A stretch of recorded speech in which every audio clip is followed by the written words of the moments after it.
দেশের প্রধান প্রধান দৈনিক পত্রিকাগুলো তাদের আন্তর্জাতিক খবরে যে খবরগুলো গুরুত্ব সহকারে ছাপিয়েছে তার মধ্যে শুরুতেই থাকছে ব্রিটেনে ইতিহাস গড়ার পথে স্টারমার, সংসদ নির্বাচনে 187 বছরের রেকর্ড ভেঙে জয়ের পথে লেবার পার্টি।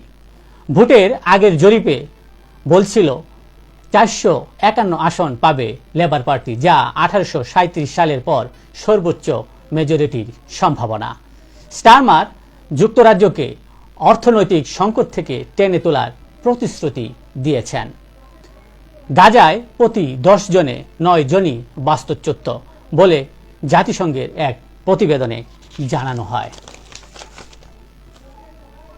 কমান্ডার হত্যার প্রতিশোধ নিতে ইসরায়েলি 200 রকেট ছুড়েছে হিজবুল্লাহ।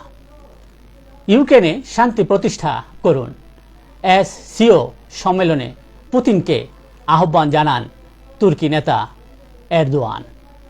ইরানের প্রেসিডেন্ট নির্বাচনের দ্বিতীয় দফায় ভোট আজ। এরই মধ্যে প্রার্থীদের সপ্তাহব্যাপী প্রচার শেষ হয়েছে। মার্কিন প্রেসিডেন্ট নির্বাচনে সরে যাওয়ার চাপের মধ্যে অনর বাইডেন। চীনা ঋণ নিয়ে দেউলিয়া হওয়ার পথে লাওস।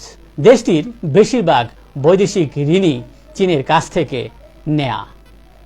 বিশ্বব্যাংকের চোখে রাশিয়া এখন উচ্চ আয়ের দেশ। বিশ্বব্যাংক জানিয়েছে যুদ্ধকালীন কর্মকাণ্ডের জন্য রুশ সামরিক পণ্য ও পরিষেবার চাহিদা বাড়ায় রাশিয়ার অর্থনৈতিক প্রবৃদ্ধি ঘটেছে।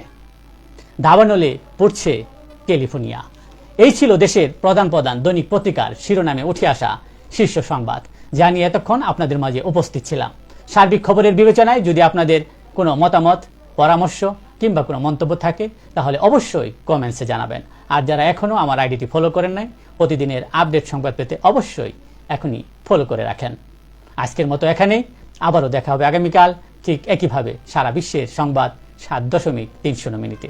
সে পর্যন্ত অবশ্যই সকলে ভালো থাকবেন, সুস্থ থাকবেন। আসসালামু আলাইকুম ওয়া রাহমাতুল্লাহ।